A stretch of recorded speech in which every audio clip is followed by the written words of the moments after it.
Shalom PJJ Sektor 1 yang dikasihi Tuhan, menjua-jua. Selamat malam, shalom kepada setiap kita. Kita akan ber-PJJ online pada malam hari ini dan firman Tuhan yang kita akan renungkan bersama terambil dari Kolose 3 ayat 1 sampai ayat yang keempat. Namun sebelum kita merenungkan kebenaran firman Tuhan, kita bersatu di dalam doa, kita berdoa.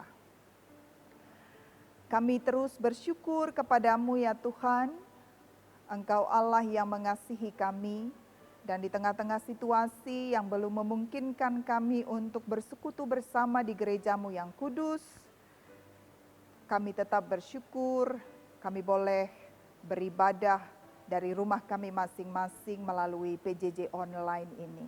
Kebenaran firman-Mu akan kami sambut, Roh Kudus mengurapi setiap kami. Di dalam Kristus Yesus kami berdoa, amin. Malam hari ini, pembacaan firman Tuhan yang menjadi renungan kita bersama terambil dari Kolose 3 ayat 1 sampai 4 dan tema kita, Ipekeke ras Kristus, dibangkitkan bersama Kristus.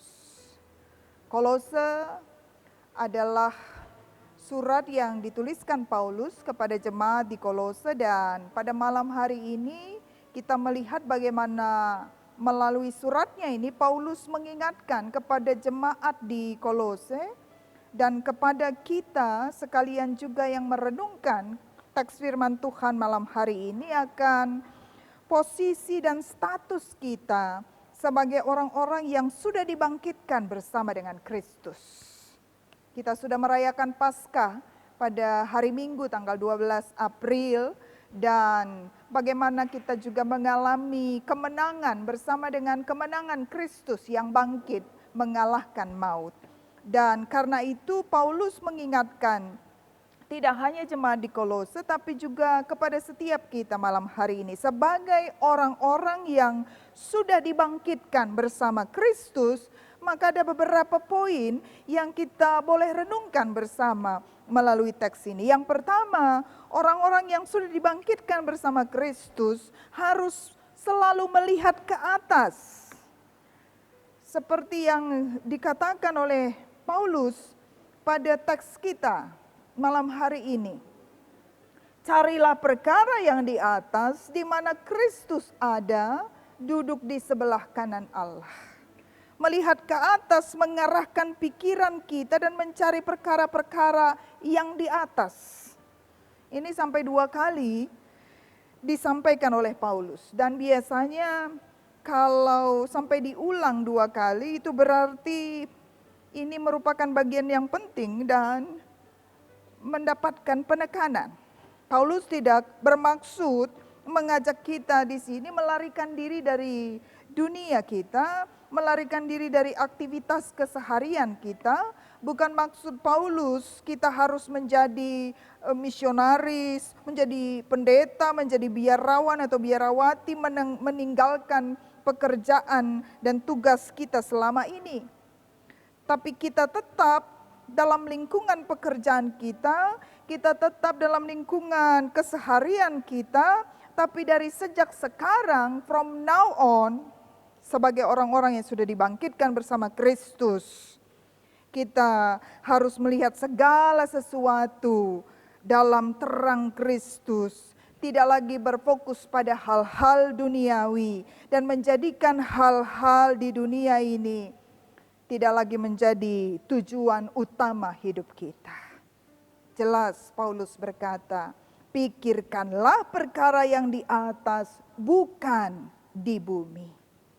Paulus berkata pada ayat yang ketiga, sebab kamu telah mati dan hidup tersembunyi bersama dengan Kristus di dalam Allah.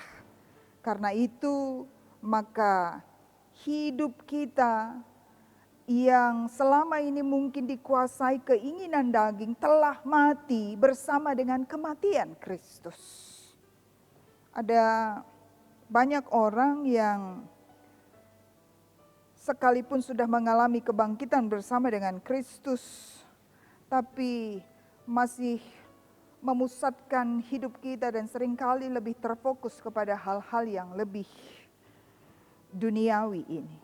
Dan hari ini kita diingatkan, sebagaimana yang Paulus katakan, William Barclay, seorang teolog dan juga seorang pendeta dari Scotland, dalam buku tafsirnya berkata, orang Kristen akan lebih memikirkan bagaimana hidupnya memberi daripada menerima, melayani daripada menguasai, mengampuni daripada balas dendam.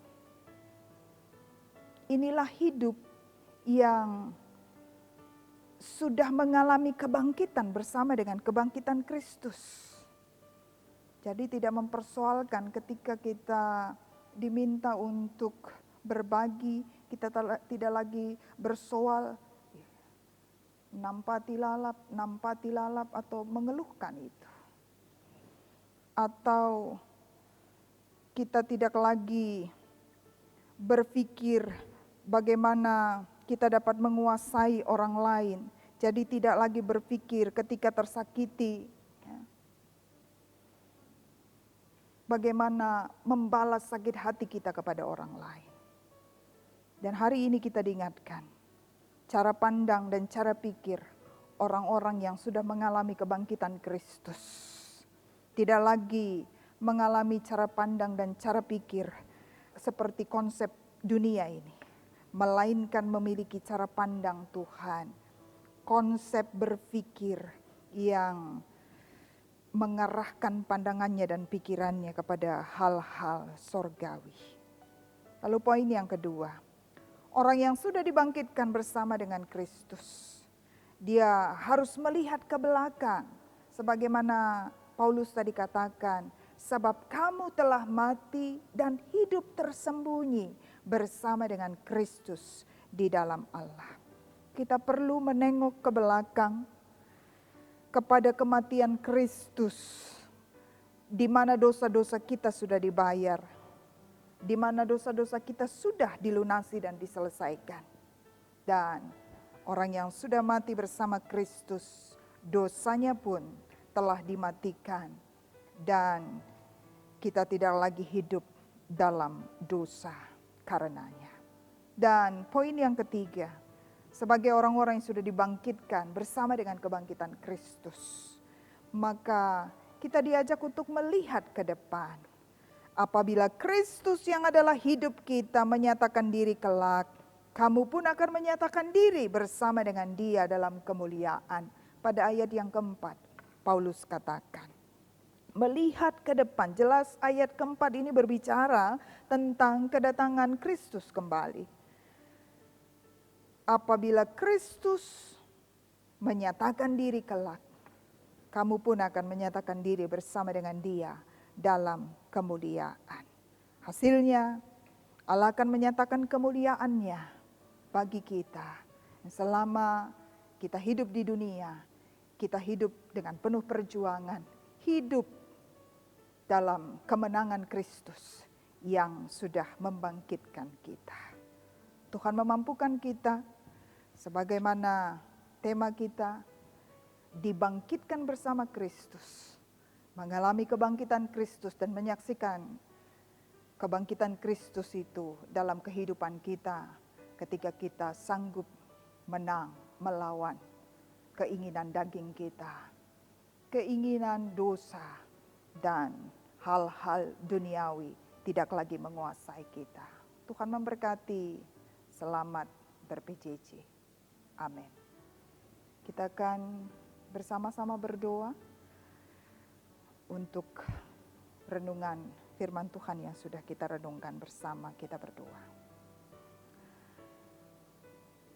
Kami mengucap syukur, ya Tuhan, kami boleh belajar akan kebenaran firman-Mu yang mengingatkan kami akan status dan posisi kami saat ini, orang-orang yang sudah dibangkitkan bersama Kristus.